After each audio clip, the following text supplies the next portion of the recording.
Hello everyone and welcome to a new episode of Cellar Talks, Season 6, Episode 4. And we're again in Tuscany, still in Tuscany, where we today will talk about Montepulciano, the sub-region. And our guests are the brothers from Boscarelli. So in a minute I will get them in the show. Tonight we're also going to drink wine together with them. So maybe the people have you've already seen which wine, but we will be enjoying Il Nocio, one of their most famous wines. We have the 2013 vintage here, so an older vintage, and we reviewed earlier their 2019, which I believe is the current vintage. So we've got something old in the bottle and in the glass tonight.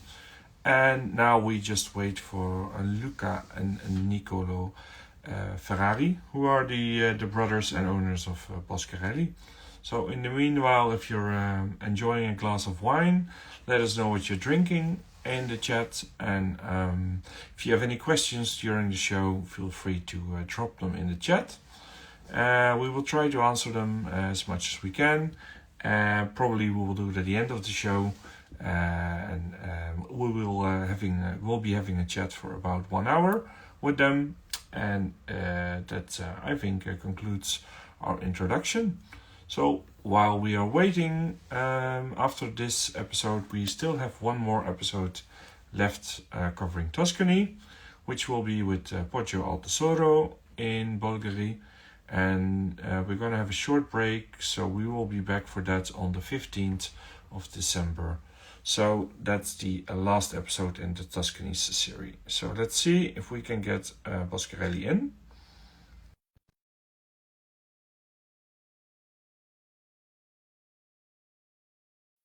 Connections with both brothers. And let's see if we can get them both in. Hey. Hello. Hello. Okay, there. That's number one. There's always one person that needs to be first. So now we wait for your brother.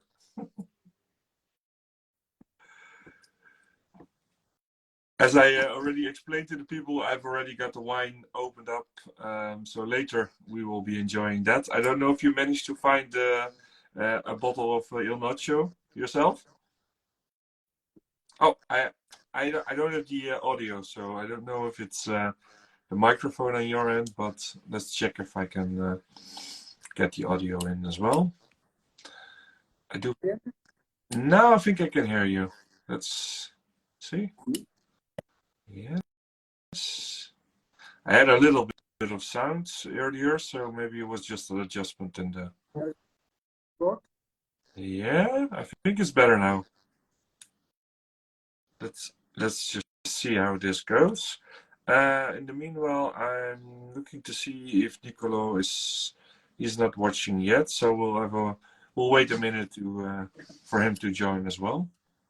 So I was asking, you've yourself got the bottle of Il Nocio as well tonight, or you don't have anything opened up? No, for me, I opened the bottle. Ah, okay. That's the 13 or?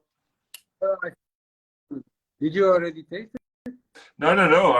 I'm waiting. Of course, that would be impolite to taste it before you. No, so I have I tasted the 2019, which we reviewed. So I've had a taste of that, of course. So now I'm very curious to see what 6 years additional aging will do. But by the smell, I did take a smell.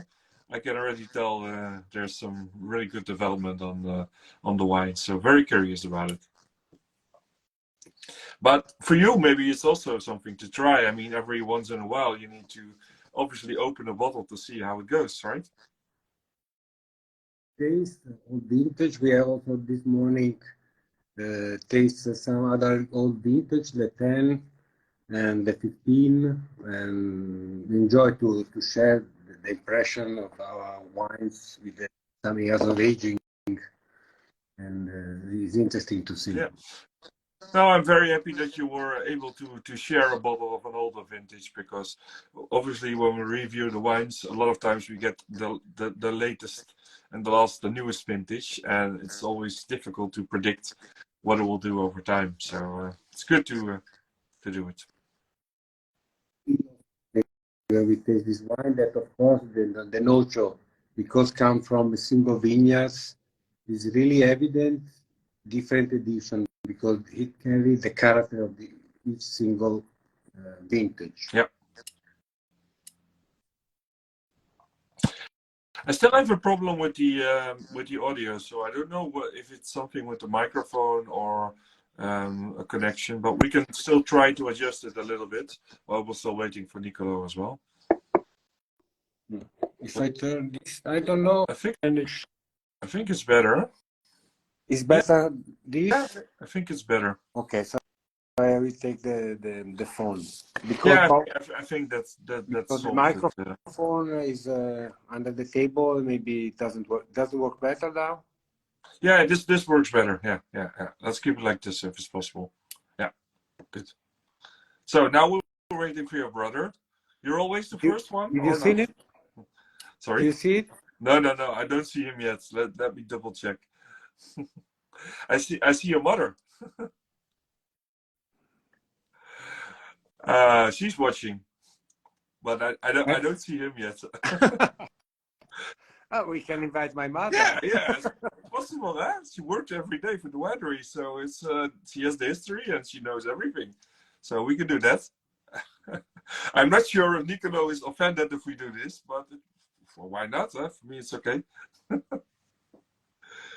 No, let's just wait a few minutes and see. That would be a surprise for her as well. So let's just wait a few minutes. In the meanwhile, for the people that are watching, so I explained we're in the series about Tuscany.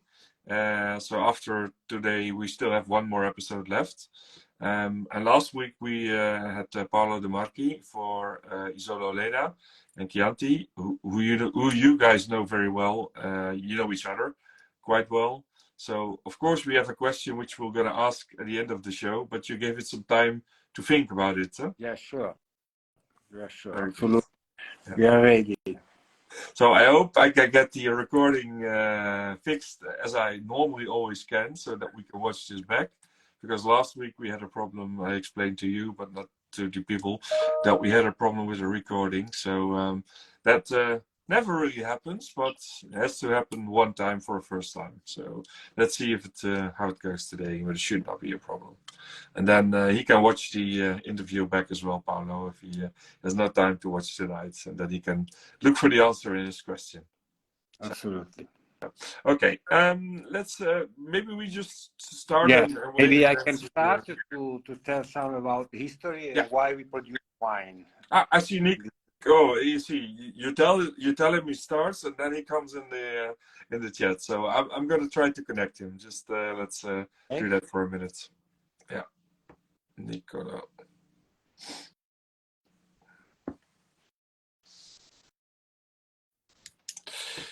Nicolo, yes, connecting.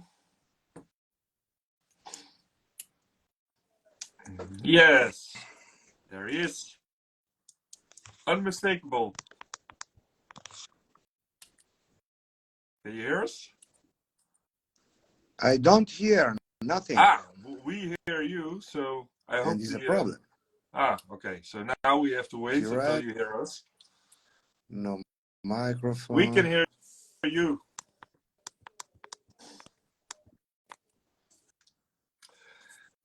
So goes on. You hear me? Yeah, we can hear you. Yeah. For you as well? You hear? Now I try to understand what happened. Okay. Goes on. Okay, perfect. Okay, so let's just start, because I was explaining that we're going to talk about Montepulciano and Boscarelli today.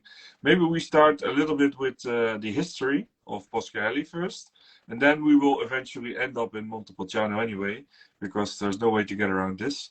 So who can I give the lead for introduction to Boscarelli? I can start to introduce why we produce wine. And the real reason is why our grandfather Egidio was born in Montepulciano. He was a wine lover at the time. So he studied the university, then he moved and lived in Milan. But he was really passionate to the wine and was also really proud for the origin of Montepulciano. And so in this idea, his goal was that when he bought the wine for the producer of Montepulciano, historically Contucci Fanetti, but he found that should be really known the name of the Vino Nobile and the history, and so his goal was to produce also for himself and for a hobby, for a passion, to produce a really good Vino Nobile in his opinion. And this comes for the reason because he has the habit to buy the wine from a farmer located in Cipognano, where now is Boscarelli. And so when he had the chance, he bought the estate, the first two Poderi Boscarelli in the 61, 62, and he started to plant the vineyards. And so this became, at the beginning, was just a hobby, just an idea to try to make the best. In his opinion, he preferred that area of Montepulciano. And so he starts this. Of course, this passion was brought ahead from my mother and my father. And so we have, my father would come from Genova, from Italy, the family De Ferrari. So we write on the label the Ferrari Corradi, because Corradi is from Montepulciano and the Ferrari is from Genova. And at the beginning of the year of the Boscarelli, we shared the life between Genova and Montepulciano. And Montepulciano was last more in the weekend. Yeah. We traveled by car from Genova to Montepulciano and the opposite. And so he starts this project to produce some wines. The first year produced was the 68. The first 2,000 bottles were produced for Boscarelli, the vintage 68. In this traveling between Genova and Montepulciano, because it was a long trip, we have the use to stop to eat in some place. Also, my mother and my father like to eat well. And though in this they had the chance to meet Pinchiori, Paracucchi, Rustichini, and so on. In one occasion, they say, one of these say, leave me 2 bottles to taste, and I'll leave you, I will tell my opinion. They leave these 2 bottles of the vintage 68 or 69, and after few months, they found the publication of their wines were one of really good wine, not Veronelli collection. And so they were really surprised. They say, oh, maybe it's a really good wine.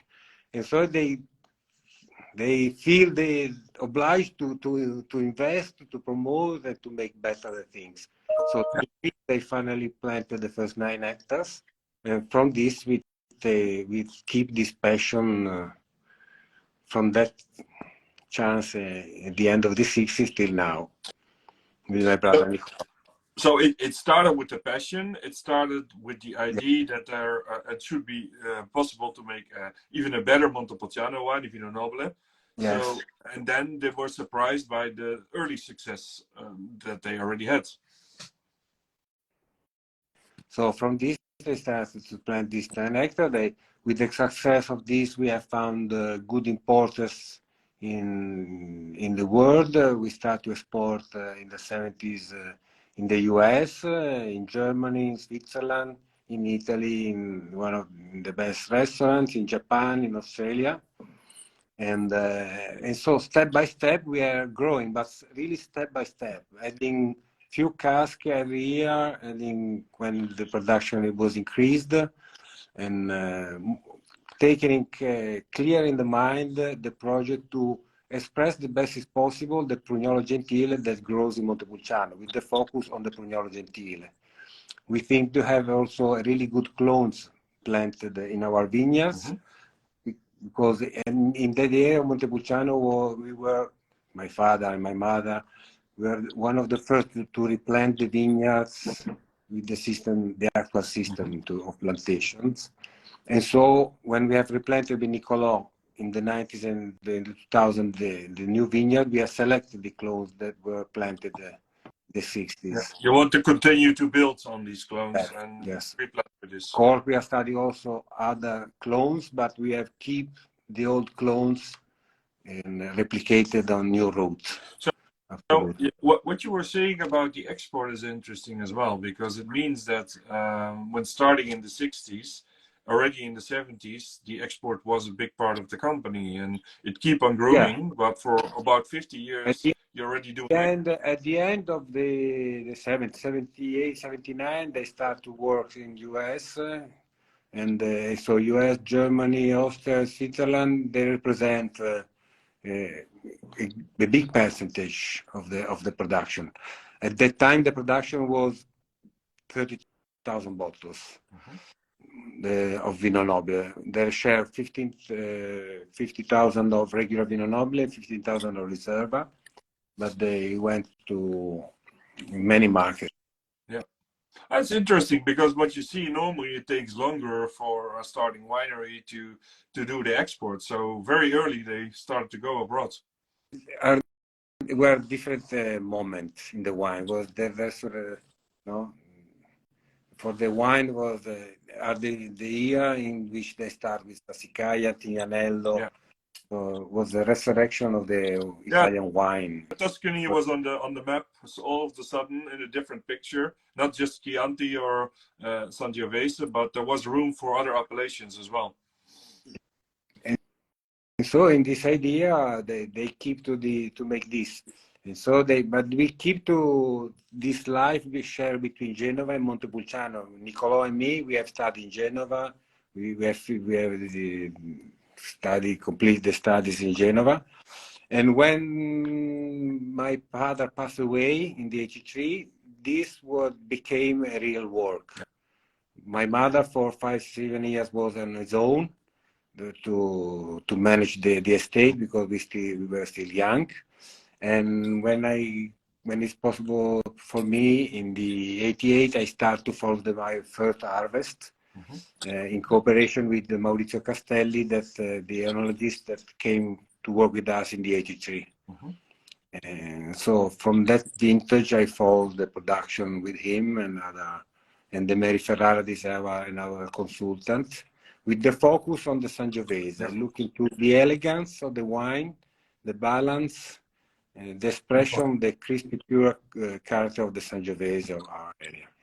Yeah, but let's when we're going to talk about Montepulciano, of course we have to talk about Sangiovese, and not just Sangiovese, because actually we cannot call it Sangiovese. We should call it Pruno Gentile, because this is a part of the story. But what is also a story is that you're together now.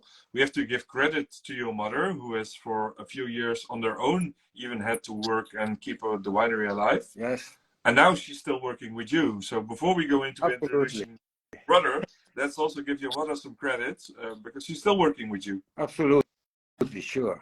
Yeah. No. Now he's more in the office, but anyway, he comes with me every week, because I usually drive. I live also in Genova. My family and my wife are in Genova. And every week we drive from Genova to Tuscany, and we'll be back Monday to Friday or Wednesday. And my mother, if can, usually come with me. For the office now, a little less in general, the manager of the export and so on. But of course, is very good. I like that. Nice. So this is also the reason why we have two people today and two connections, because you are in Genova, and Nicolo, you are actually at the winery at the moment, correct? Yeah. Or maybe not. Right. Maybe you are Montepulciano. Yes. Yeah. So maybe we do a quick introduction about who does what for the winery, because you're brothers, but you have your own part of the company which you work in. Yes. Yeah.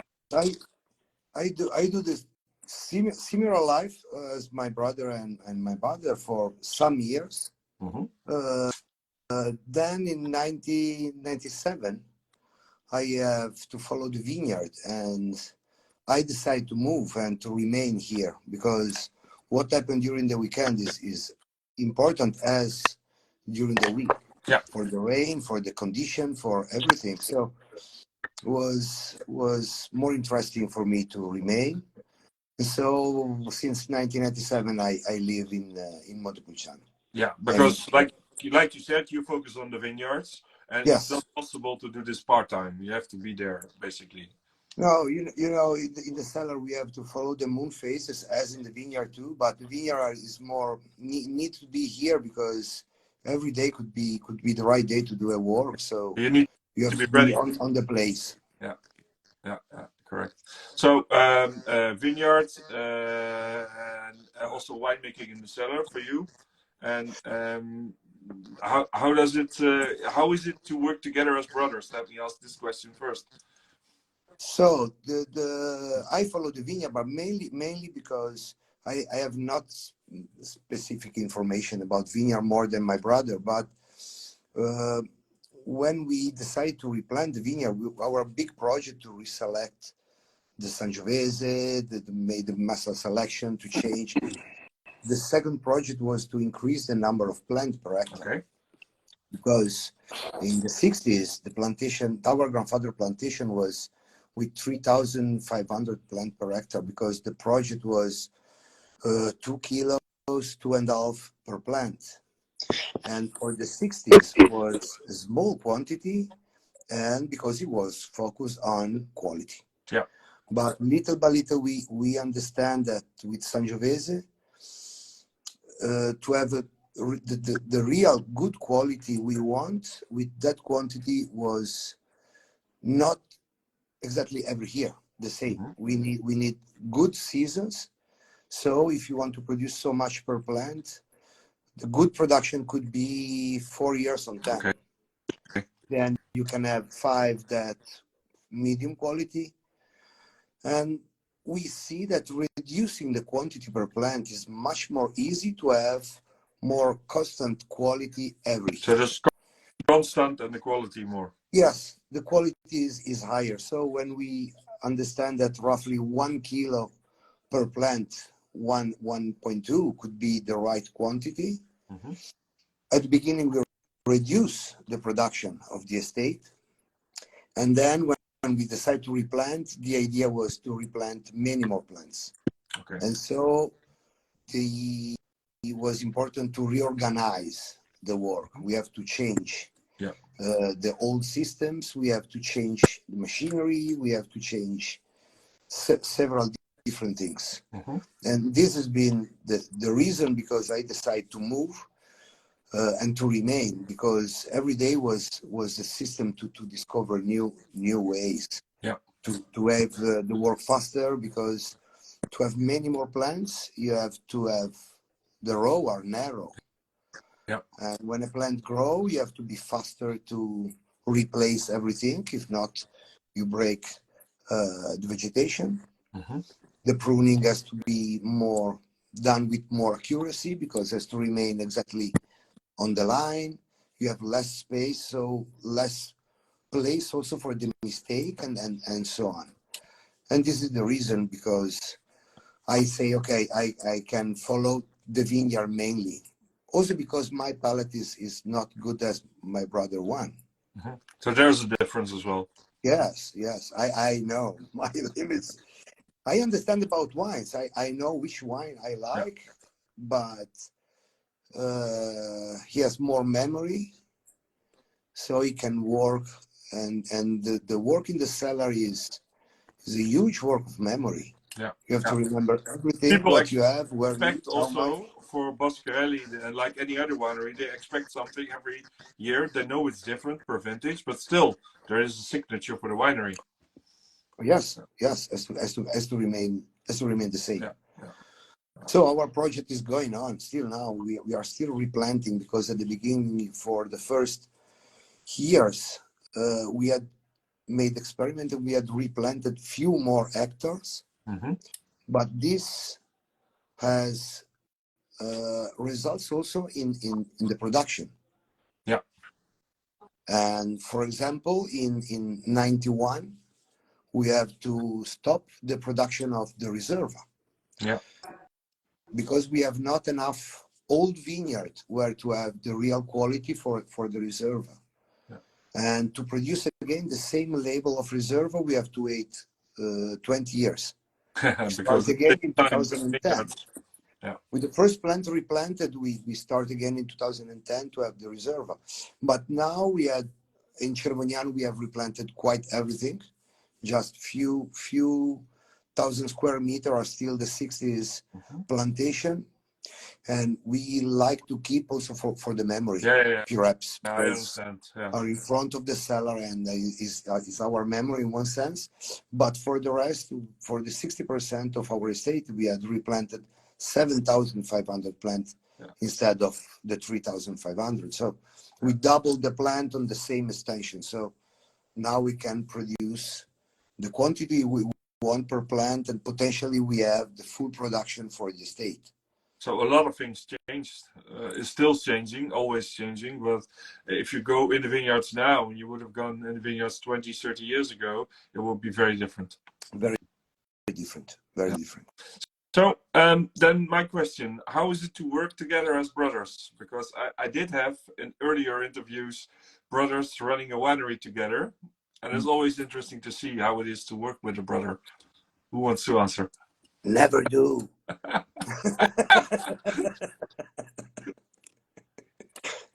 Oh, now that's good because I only hear you, Nicolo, and I don't hear Luca anymore. No, as Nicolo says, at the beginning it's not easy to understand exactly which task everybody has to take, of course. But what we, Nicolo, is just to share a little part of the production, because this, I don't know if I understand more on the wine or more sensibility, but I have anyway in my mind more in my head the wine that I want to produce. And I have also the chance when I was really young to taste wine, some important wine. So from the beginning I have in my idea more about the wine in particular. And then the other part was shared with Nicolo. For instance, about the market, we have shared the market. I follow more the historical market of Boscarelli because I get in the estate before. Yeah. And Nicolo more the new market that now are not new because are 30 years also for Nicolo. But no, but you divide. We divide. I have followed always the Germany, Switzerland, US. And Nicolo, the new market of the north of Europe, the East Europe, the south of America. And in a third moment, I have followed the Asia market because I travel more than Nicolo, that is more stable in Montepulciano. And so in the last, not after the COVID, but before the COVID, I spent for 8 years, once a year, I travel in Asia to organize the Asia market. And now we have 10 different markets in that part. Small market, because this comes from our idea about our production. We are really proud to produce Vino Nobile. We want to expect the best is possible and to bring the name of the Vino Nobile in the world. And for this reason, we followed every market. In spite it's small, it's complicated to follow. It's really expensive to follow many markets. We want to be in the best place in the world and to show how should be a Vino Nobile. That's actually it. Sort of solidifies what I already was thinking. We do this project because we want to show people that Tuscany has very different faces. So we have all the regions in Tuscany. A lot of people still think that Tuscany is all the same, mainly because there is one variety that is very important, obviously. So Sangiovese is easy to think there is no difference. But today we talk about Montepulciano, and you're not just ambassadors for Boscarelli, but you feel yourself as responsible for Vino Nobile and for Boscarelli for Montepulciano to put it in the world as well. Yeah. Yeah, I think it's Sure. yeah. So before we go talk a little bit more about Montepulciano and about the wines and the grapes, I still want to show the people, because not everybody has been watching from the beginning, we will be drinking Il Nocio. And so a little bit later, you tell us all about this wine. We have the 2013 vintage. And maybe we start a little bit by answering the question for people, what is Vino Nobile? And then we go into the wines. Historically, what did review the law by the appellation? Yeah, or what is just your view on what is Vino Nobile? Our view. Yeah. Yes. I say my opinion, and then Nicolo will tell his view.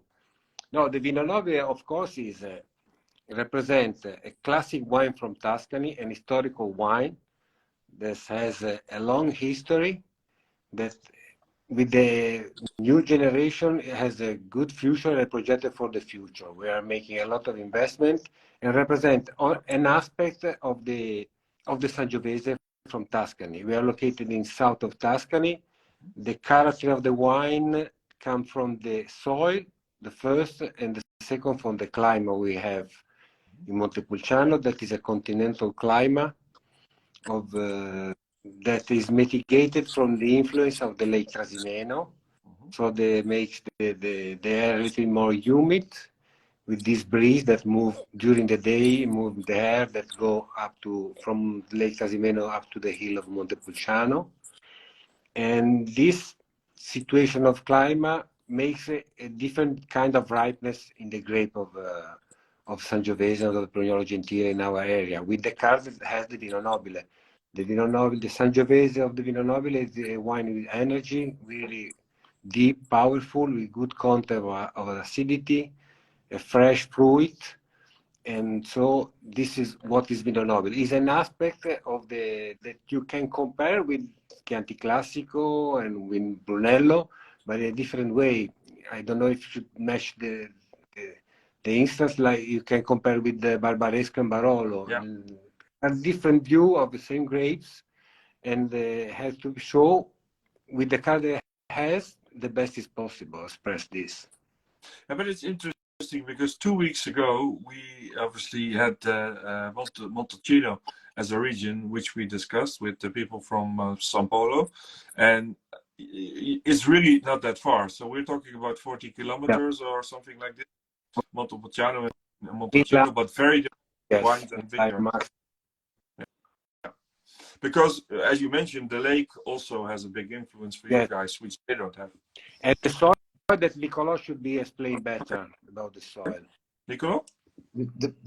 One of the bigger differences we have with Montepulciano, they are on a volcan. Mm-hmm. They are on a volcan because Montamiato is an old volcan, and they are the last mountain in front of the sea. Okay. So they have the influence of the sea, and the air they have, the sky they have is much more clean in one sense about the climate. So the sun radiation is different, because finally we are in a valley. We are protected north and south by not so high, but our mountain. Yeah. And then we have the lake. And so in Montepulciano, the sky easily is softly cloudy. So the sun radiation is different. Yeah. We don't have the big wind. It's always a local wind that is moved by the highness of the Montepulciano hill and the lake and so on, and it is made by the temperature. Yeah, and so the circumstances are very different. Yes. And about the soil, they have galestro, they have a lot of clay, they have and we are on sediments. And the layer of sediments we have are still straight because we had no movement of the soil. So it's been carved by the water flow during the period of the continental alluvium, during the drainage of the water. So in some side of the same hill, you can have clay because the water was more staying. In some other, you have more sand or bigger parcel because the water was moving. And so the soil is changing in few meters of highness. You find different condition, completely different condition. In our estate, we are in between 350 and 280 meter. And we have red clay in the lower part, and we have limestone, completely white, without any stones on the higher points.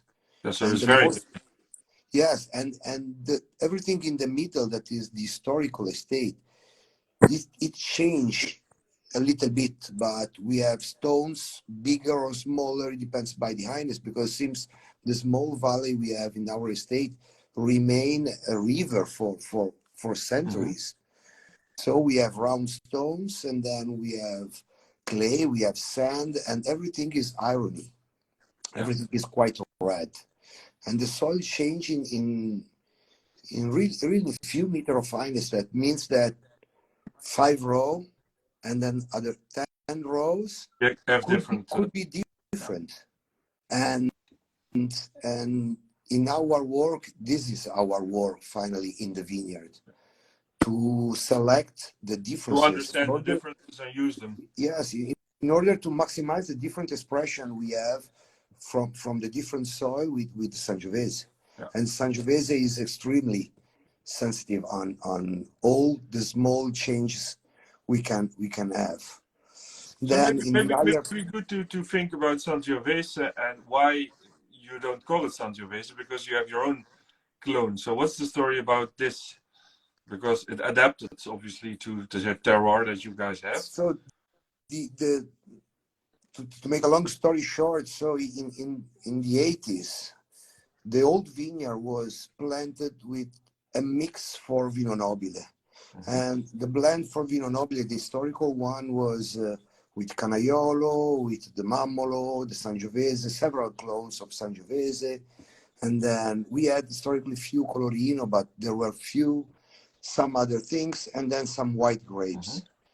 In the lower, because in the blend of Vino Nobile till the end of the 70s, there were a small percentage also of white grapes. Yeah, as in Chianti was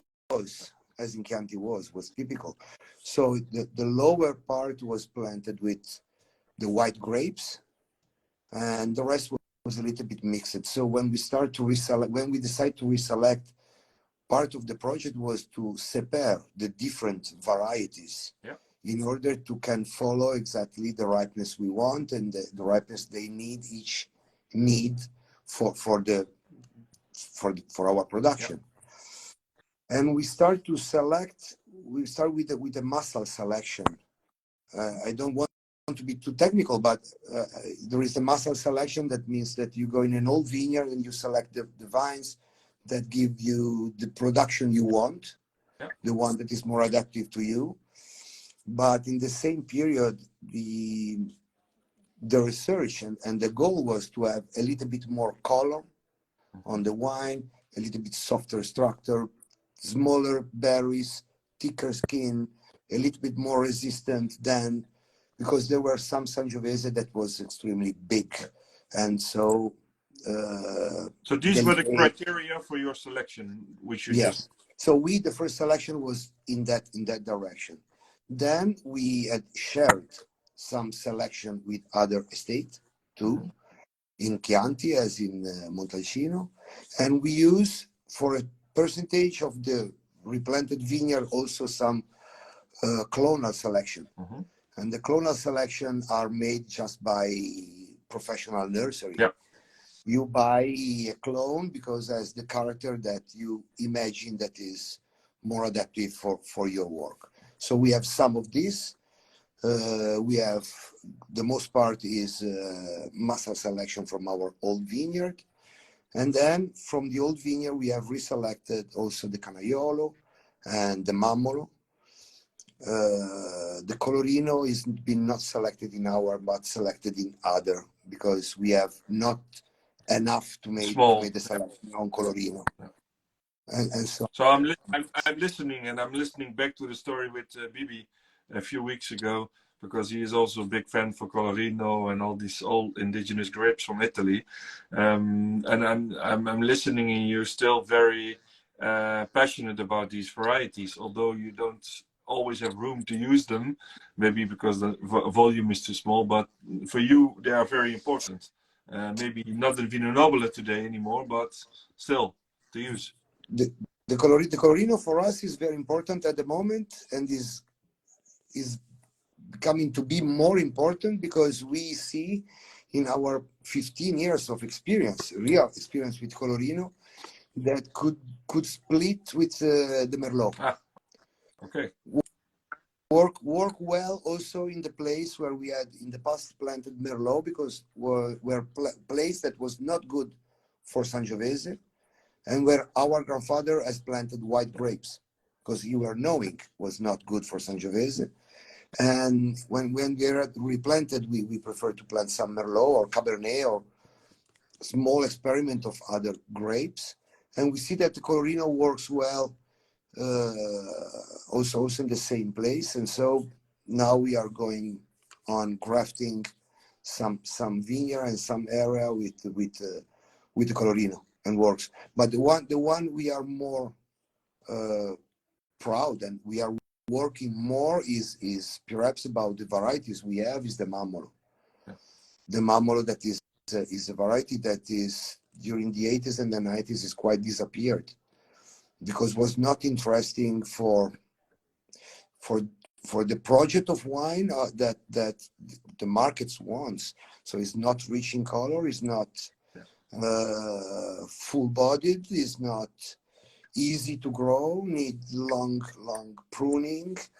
The grape grow everywhere in so a lot of work. Bring what a you lot want. of work for a wine without color and without structure. But is the base of is the side of the pleasure of the wine. Yeah. So you drink a number of different wines now, and you produce wines that have 100% Sangiovese or Bruno Gentile. You produce blends as well. So if we go and we reviewed a few of your wines, so people go to the website, they can read about the different assemblage of the wines as well. But today we're talking about Il Nocio, and I'm just going to take the glass just to join you guys with it. And then we also talk about the vintage 2013. But Il Nocio is a special wine, like obviously all wines are special for you, but this is a special wine, which is 100% Bruno Gentile Sangiovese, right? Yes, is it? Who wants to tell me a little bit about this one then? About the Nocio, I can say that yes, really, it's a really special vineyard that we know very well. That is a vineyard that was not from my grandfather, but was for a director that we have in the beginnings of the 70s, that we have bought in the 88. It's a vineyard that was, but we know very well this vineyard, just also before. And it's a vineyard of 1.5 hectares, so not really big, just at top of a hill exposed to southwest. And it's covered to the cold wind that come from the Valdichiana, and with the soil that is different from the rest of the property, because it's a mix of sandy, clay, and little percentage of red soil. This three terroir works different, so makes a different ripeness, and we harvest in 3 different moments. And the 3 soil brings to the wine different character. Sandy brings more elegance and spicy taste, floral taste. The clay gives more deep and color, deep in the mouth. And the red soil brings more acidity and deep. And so we harvest these 3 different terroirs in 3 different moments. It takes 10 days before the first harvest from the last. We age separate, and when we have understand the character of that vintage, we decide the blend after 1 year of aging. And in this vineyard, we have Sangiovese, master selection. 50% is a selection of Prugnolo Gentile, and the rest is selection made in the area of Chianti and in the area of Montalcino. So But this what we have, what Nicolo, what you said earlier, when you guys exactly, selected exactly. other regions, this is like half of the wine consists of this, more or less. After year by year, that because the Sangiovese, the good and the bad of the Sangiovese is that it's really sensible to the soil and the climate. That So you can so now it's Montepulciano anyway. is different. So year by year they seem to each other and they have lose their beginning character. Maybe they remains the size of the berry, Yeah. the dimension of the, but at the It's end become one with Montepulciano. and so this is a special wine because usually we have the habit to mix and to use for the Riserva.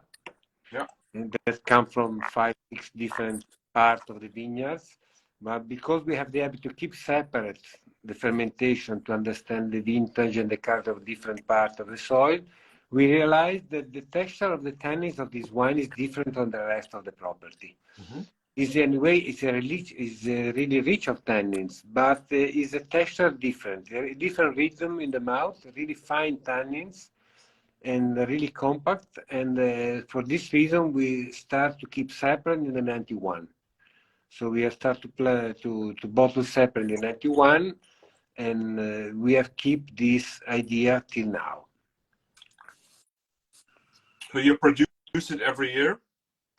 We have produced quite every year. We have lose some really difficult vintage like 2002, 2014, 98. But in general, yes, the problem is the quantity we produce. Yeah. That year by year, the vineyard are getting older, and so the actual production of this wine goes around 4,000 bottles per year. And at the beginning was more, but at the end, making selection and, to decide the final blend, the maximum production should be around 4,000 bottles. So until you find a bottle of 2013 to send to me today. Yeah. I'm lucky. Yes, Thank you. but as I told you, you have the passion to make the best is possible and to show this. Yeah. So it's a chance anyway also to open a bottle to taste. I'm happy about it because, to be honest, it's always like, and we talked earlier about it. For us, it's difficult if we review the wines. We always get of course, the latest vintage, and then you have to think a little bit ahead. If you don't have the track record and the palate, because you're not working in the winery there every day, then it's about looking ahead a little bit. This wine, well, it's the current vintage release is the 19 or the 20 already.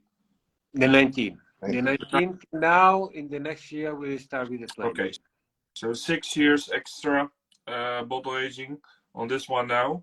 Yeah. Yeah, it's a great wine, but you know what surprises me most? You taste the wine and you think, okay, this has a longer future ahead. I mean, this is not. It's certainly not tiring. It's just starting to develop itself, and we opened it, I think, 2 hours before in the carafe. But I'm happy that I did it because, yeah, I mean, there's still so much that's coming out of this wine that's, I think, well, if you taste this in 10 or 20 years, it's still going to amaze you every day. It's important that the evolution should be the same together, the nose and the mouth. Yep. That looks to be connected. Because, of course, also during the period of aging, there are moments that the wines show less better, and some moments that they show really better. It's a way. Yeah. No? Yeah. And yeah, but in this the reason why wine connected. 2013 to do today, so you knew probably already that this was not something that was locked up in the bottle. Otherwise, you would have gone with, I don't know, 10 or with 14 or whatever was the best vintage there. Yeah. Okay. So we will be going into some questions in a few minutes. So before we go into that, I would want to talk a little bit more about. We already talked about Vino Nobile, but how do you think Vino Nobile in the future will evolve. So talking about the brand Vino Nobile, Montepulciano, and then of course Boscarelli is a part of this. But what is the future, do you guys think, for your region, your wines? We, I think the future, it will be to be back in the vineyard, back in the vineyard, and back to try to really maximize the expression of the area of Montepulciano. No more having an idea about what the market wants, Yep. but producing the best as possible, the most expressive, and explaining to the market what we have in our area. Because the peculiarity of the area of Montepulciano is the only thing that made the real difference. Exactly. The, each near or far area of production. And this is the only way, I think, would be really to produce in the vineyard and not trying to force the production. If you have the results, you have to be proud of that results because it's your land, it's your place, and it's your wine, and only you can produce. In this idea, use more higher percentage of Sangiovese in the wine could help, because we like to be free, because Vino Nobile has a law about the production as a disciplinare that allowed us to use just 70% of Sangiovese and 30% is free. And the list of the grape we can blend with Sangiovese is a big list. Yeah. There are several. There are also the international one. And 30% could influence a lot a wine. And perhaps could be is a little bit too much. Also if we like to be free, because each area needs and each producer has to be free to produce and to express, of course, and to produce the wine he prefers and he likes. But probably 30% is the big part. 30% is a big part. Is a big part. Yes, it's a big part. But I'm listening now, and I'm thinking about Chianti, and I'm thinking about one of the new rules coming up there, increasing again the percentage of Sangiovese to 90%. So I don't know if they're following the same logical thinking, but yeah, of course there was people doing this already. Paolo De Marchi, we talk about, this is not new to him, but now you see the consortium also thinking, okay, we need to stay more true to Sangiovese. So yeah, there is probably more people paying attention here right now. Yes, also because it also in one sense also for the marketing. Yeah. If you say 100% Sangiovese, everything in the wine has to be connected with soil, microclimate, and everything concerning the area. If you start to talk about, yes, I have Sangiovese, and I have Canaiolo, and then Colorino, and then this and that, and so on, not all the grapes are so known. So a few people knows what Colorino means and what is Canaiolo and what is Mammolo and so on. So for the communication, Sangiovese 100% is the one that works.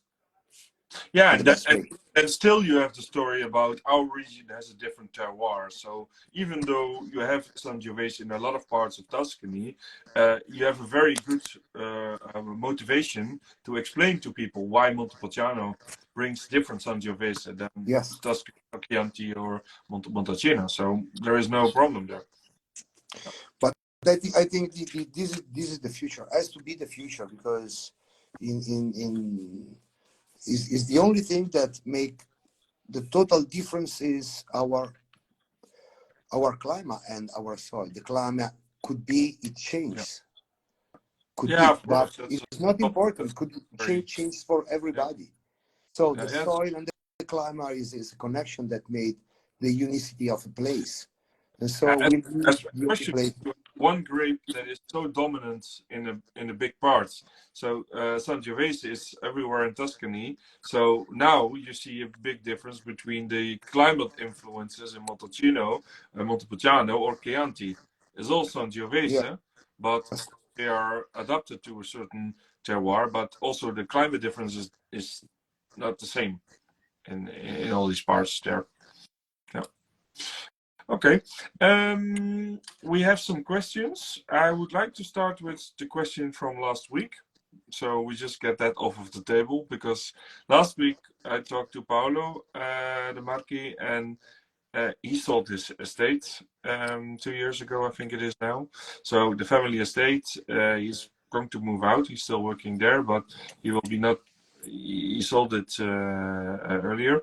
But his question was, and we talked quite a bit about how it is to have a family estate and then to have to make a decision to sell, and nobody in the family over. So his question for you guys, especially because you're brothers working together, and your mother is also still in the company, how did you think already about the future in terms of who will be taking over the winery? Is this a topic that you actively discussed?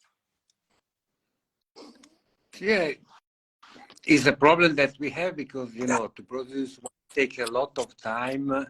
And so you have to preview what's happened. You make things that maybe you don't see the results. In our situation in this moment, I have two sons, Ippolito and Sebastiano, and in particular one of these, but also Ippolito in general, is interested in the wine production in general.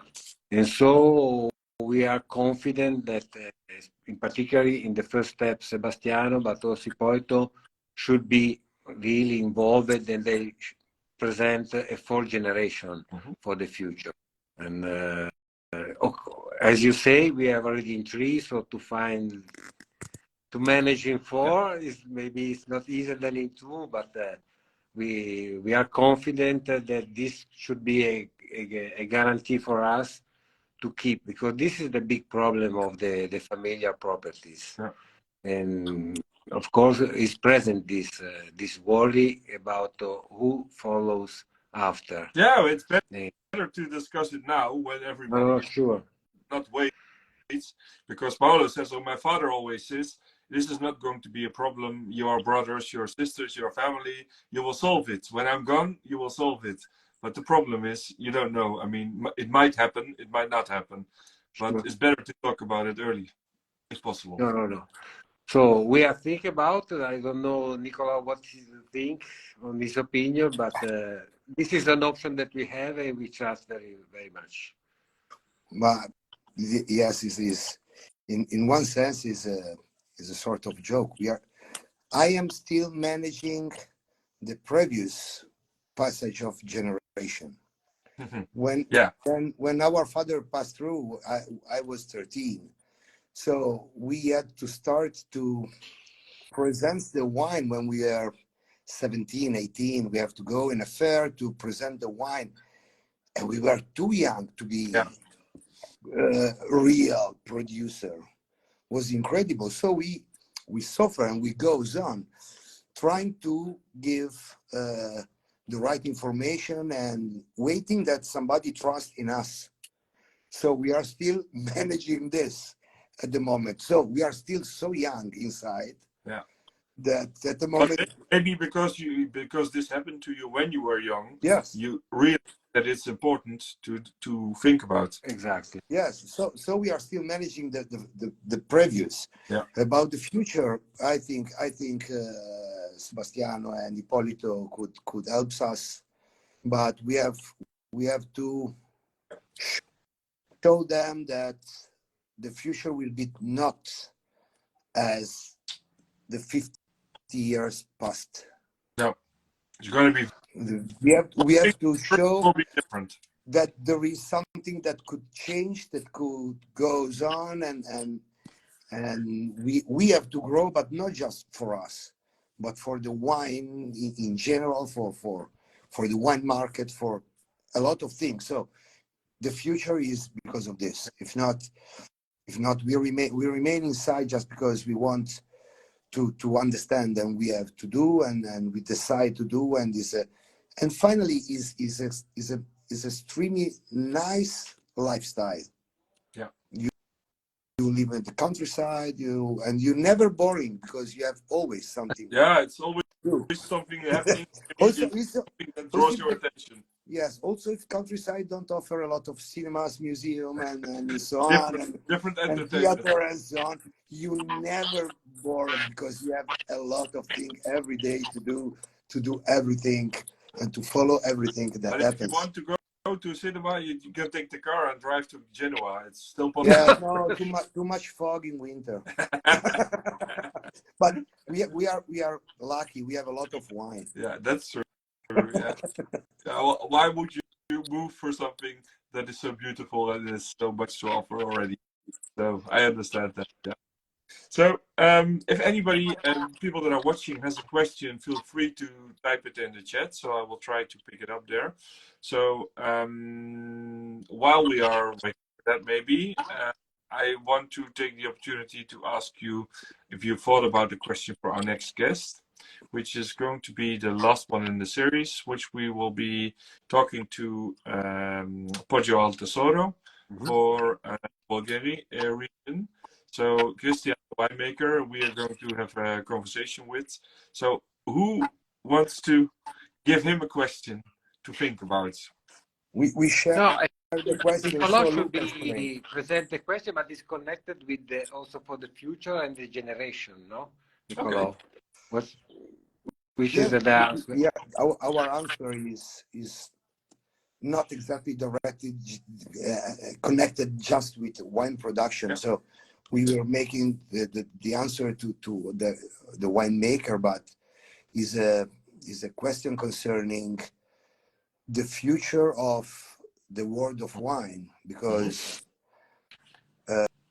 Poggio al Tesoro is the example of something that happens, and we see that happens in the last years, that the most representative brand on wines try to become bigger and start to produce in different areas. You're talking about Allegrini as a big wine company. Allegrini is a big wine company, is representative of Valpolicella, is a great producer, but he decided not to remain in Valpolicella, but to move in other areas in Italy and so on. And it's something that other big producers are doing. And the answer is about the future, what they think that this could be one of the way to remain really on the market, and which is the future they see for the small estate that remain connected on a small piece of land and try to focus all their work and their quality on a small piece to be extremely connected and focused on the small. So it's the small versus the big. Yeah. If So we see in the future that will be place for both. But correct me if I see it wrong. So the question is more or less, with the trend of big wineries diversifying in different wine regions, and in Italy it's really true. It's something that happens a lot, especially in Tuscany. There's been a lot of wine companies coming from outside of Tuscany to the Tuscany in different parts. So is this trend going to take over the more traditional wineries that were already there in the region? Mainly the small ones. Yeah, the smaller ones. Yeah. Because for it's interesting. They have economically works to be bigger. Yeah. But not everybody could become to be bigger. Yeah, but it's of course, I'm not an expert on Montepulciano. I mean, you guys know more about this for sure than I do. But if you see the changes in Montepulciano, it's still not as big as other parts of Tuscany. I mean, if you think about Montalcino, they grew from a couple of dozens of winemakers to hundreds of winemakers, and also these big companies have now small estates in Montalcino. So Chianti, obviously, this is happening, but this is a bigger part of Tuscany. So yeah, it is something that surely is a development, and the question is how will what will happen to the other producers Yeah. in that story? Yeah, good question. But I like the next generation. yeah. Yeah, well, of course, it's different if you have a family winery or, I mean, don't get me wrong, this is a family winery as well. I mean, Allegrini, especially Marilisa and her daughters, it is very much a family winery. But the winemaker is somebody who works for the family and is not the owner of the winery, and they are part of a bigger group. Although I have to say, of course, with Allegrini, Marilisa and her daughters, they have focused with their own family on the two estates in Montepulciano and in Bulgaria. But the question is very fair, in my opinion. So let's see what answer they will come with. Absolutely. I don't have any questions from the audience, so maybe there's something you still want to add before we wrap up this nice conversation, which I enjoyed very much. Oh, it's a great pleasure for us. Thank you for this chance. And so it's a good chance also for the appellation to speak about the Vino Nobile and to show and to say that there are a lot of investment and projects in the appellation. We have the project of the Pieve, that is a new selection of wine that we have previewed to put on the market on the 25, that is connected with the thing that we were speaking about. It's to focus on the Sangiovese and the quality, the connection of the style of the wine that you want to present for the future, for the appellation. So even the consortium and the appellation is really thinking about, okay, we need to protect our heritage and find a different way to bring this to the market, more or less. Yeah. So we have made this selection on different area of Montepulciano, guaranteeing the property of the grapes and so on, just to increase the quality and the connection and the communication of what is the Vino Nobile. That sometimes it's a communication also problem. It's also good for the people to know that they can visit you guys at the winery. I mean, you're very open to visitors as well. Actually, one of our was there a few weeks ago, and she had a really good time tasting the wines and getting a good explanation about what is Montepulciano. So for everybody who's in Tuscany and wants to go and visit, they are welcome to visit Boscarelli. Absolutely. Not in the weekend. For me, Nicola, maybe also in the weekend. Yes. But your mother is also still around. Yes. So you can take care of the visitors as well. Yes. Since I live here, we are open 7 on 7. Yeah, there you go. So it's not a problem getting an appointment. Maybe ask before they come, but you're always welcome to accommodate people that want to try Vino Nobile and Boscarelli wines. Absolutely. Thank you, guys. Thank you very much. Thank you. I will enjoy beautiful wine for the rest of the evening. Thank you for this chance. Thank you for invite. Hello to all the people that will follow this. Yeah.